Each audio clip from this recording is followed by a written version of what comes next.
الحمد لله رب العالمين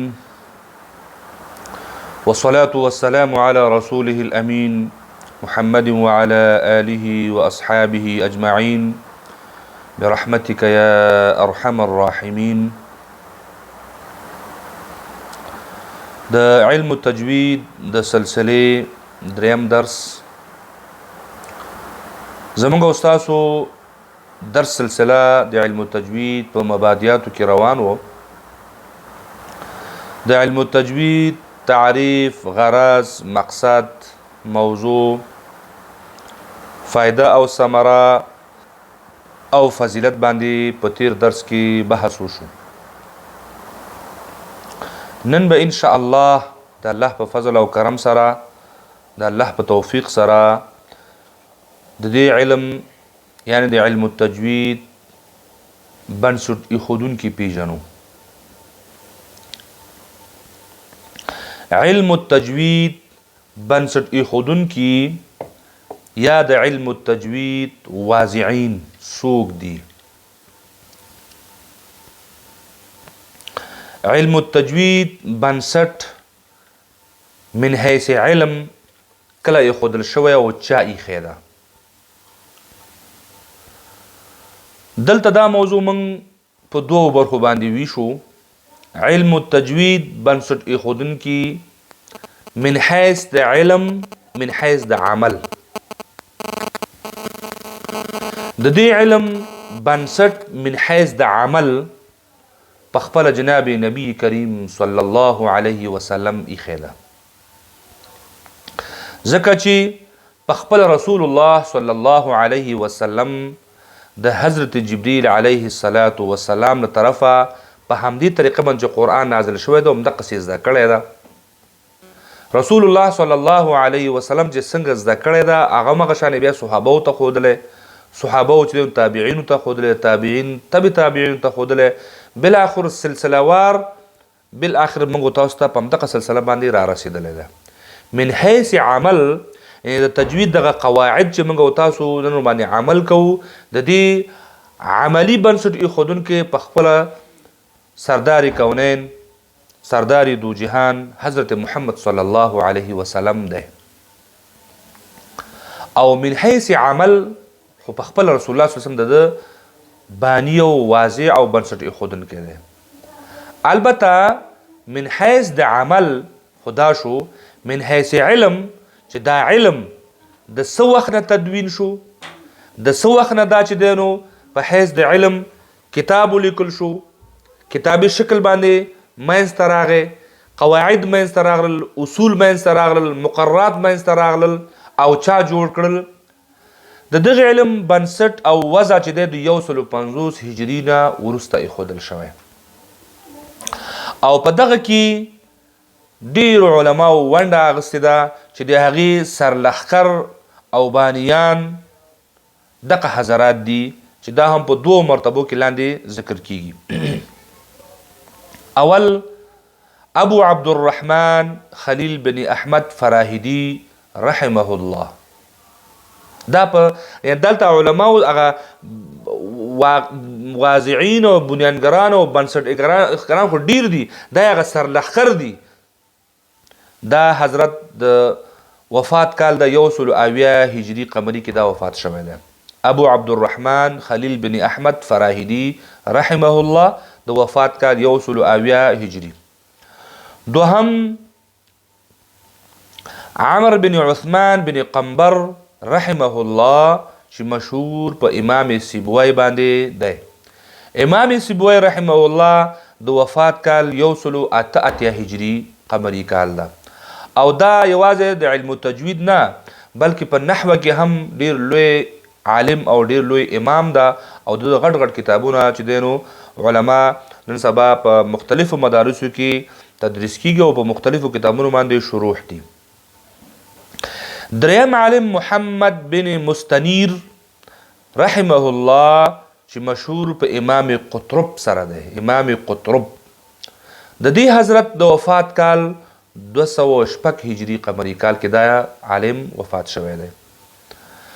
څلورم نمبر کې یحیی بن زیاد رحمه الله چې مشهور په امام فرا سره دی. امام فرا رحمه الله دا مشهور نوم ده، اصلي نوم یې محمد بن زیاد، یحیی بن زیاد، البته یحیی بن زیاد رحمه الله. د وفات کال د 207 هجری قمری کال. امام مبرد رحمه الله چې د وفات کال بیا 207 هجری قمری کال کې دا هم وفات شوی دی. اوس که تقریبا د دوی د وفات هغه کالونو ته سړی وګوري دا تقریبا هم عصر او هم دور علما دي. اوس وګوره دغه آخرنۍ 3 کلونو کې محمد بن مستنیر یعنی امام قطرب، امام فرا، امام مبرد دا ټول تقریبا 1 کال 2 کالو په جریان کې دا 3 واړه څنګه شوي دي وفات شوي. دا هم عصر علما دي. او د یو بل روایت له مخې د دې علم بانیانو او مؤسسینو په نوملړ کې د لاندې شخصیتونو نومونه هم ذکر شوي دي. 15 خو دغه شخصیتونو چې ذکر شو، لاندې 2 کسان هم په دغه نوملړ کې په یو روایت سره داخل شوي دي. یو جلیل القدر ابو عبید قاسم بن سلام رحمه الله چې دا په هرات کې زیږېدلی دی، یعنی زموږ استاسو افغانستان هرات کې زیږېدلی دی او د وفات کال هم 240 هجری قمری دی. په دغه سلسله کې بل امام دا موسی بن عبید الله ابو مزاحم خاقانی رحمه الله، یعنی موسی بن عبید الله ابو مزاحم خاقانی رحمه الله د وفات کال هم 325 هجری قمری کال ده. نوموړو علماء کرامو د نظم په بڼه یعنی فی بالخصوص د آخرنۍ چې د علم التجوید نظم په بڼه باندې د شعر په بڼه باندې دا کتابونه تصنیف کړي دي. نور ډیر هم په دې باندې شته، خو دغه 8 کسه علما چې دي دا د دغه لارې سرلښکر دي او سرخیل دي. الله تبارک وتعالی د دوی دغه جهود چې دوی کړي دي د دوی لپاره صدقه جاریه او د امت لپاره چې د قرآن کریم د صحیح ویلو وسیله وګرځي. او دغه علم چې دی من حیث علم د دې چې تدوین شوی دی، من حیث علم چې د دې بنیاد ایښودل شوی دی، دا د 150 هجري کال نه وروسته خبره ده. یعنی د نبی کریم صلی الله علیه وسلم د زمانې نه تر 150 هجري پورې د علم البته صحابه او خله په خله، یو صحابه او تابعین ته، تبع تابعین ته، ائمه ته، مجتهدین ته، علما ته، استادانو ته، مدارس ته، په درسي حلقاتو کې ذکر شوی وو. من حیث علم تدوین او د کتاب په شکل باندې دو حضراتو په دې کې هڅه کړې ده. الله تبارک وتعالی دې دوی حضراتو دغه سلسله تر قیامت پورې جاری او ساری ولري او د هغې دپاره دې د آخرت ذریعه وګرځولی کي. په مبادیاتو کې آخرنۍ خبره چې ده نو هغه د حکم خبره ده. علم التجوید موږ وپېژنده، تعریف هم وپېژنو شو، غرض هم وشو، مقصد هم وشو. اوس په دې باندې ځان پوه کوو چې په فضیلت هم باندې هم پوه شو، واعظین او بنسټګران مو ورته هم وپېژندل. آیا دغه علم اوس حکم یې څه شی ده؟ آیا په موږ لازمي ده؟ که لازمي ده نو څومره لازمي ده؟ نو که لازمي نه ده نو بیا ولې ویل کېږي؟ نو دغو حضراتو څومره دومره خواري کړې ده؟ په دې باندې اوس ځان پوه کوو. نو د علم التجوید د مبادیاتو آخرنی مبحث هغه حکم ده چې علم التجوید څه حکم لري. د علم التجوید باره کې علما کرام فرمایي چې تجوید فرض کفایي ده او عمل ورباندې فرض عین ده. هذا العلم لا خلاف فيه انه فرض الكفايه والعمل به فرض عین. ملا علی قاری رحمه الله دا دغه الفاظ دي.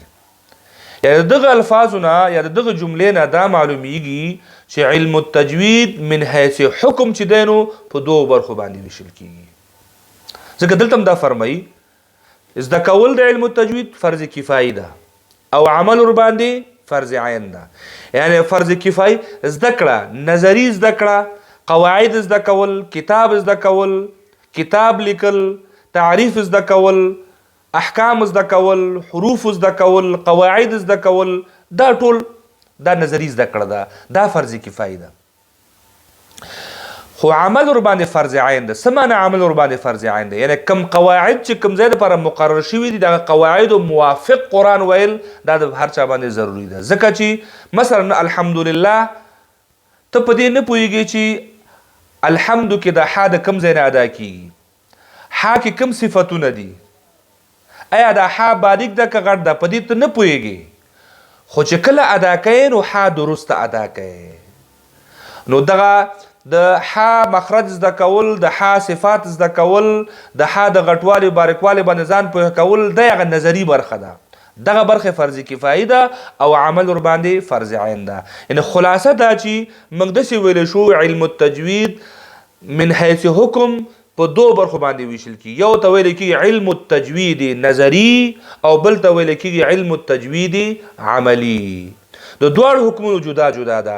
علم التجوید نظری حکم فرض کفایي ده او علم التجوید عملی یا علم التجوید تطبیقی نو د دې حکم چې دی نو هغه فرض عین ده. ځکه ستا په ځای باندې زه تلفظ نشم کولی، ته چې مونځ کوې صورت فاتحه وایې باید ته درست ووایې، که تا درست نه ویل ستا مونځ کې مشکل راځي. زما درست ویل تا دپاره څه ګټه نه کوي. د دې وجې نه علم التجوید من حیث حکم په څو برخو باندې ویشل شو؟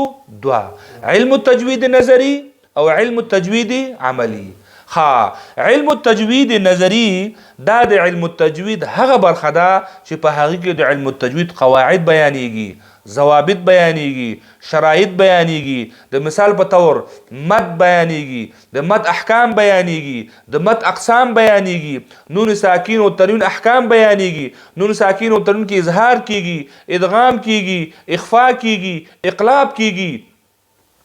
دغه قواعد زده کول، دغه قواعدو باندې ځان پوه کول چې دې حروف ته حروف حلقي وایي، دې حروف ته حروف یرملون ادغام حروف وایي، دا د اقلاب حرف ده. دغه قواعد زده کول دا په ټول اسلامي امت باندې د دې زده کول فرض کفایي ده، دا فرض عین نه ده. ټول خلک نشي کولی چې د علم التجوید درسي حلقاتو کې کینی د ټول شیانو کې ماهرین شي، دا نشي کېدلی.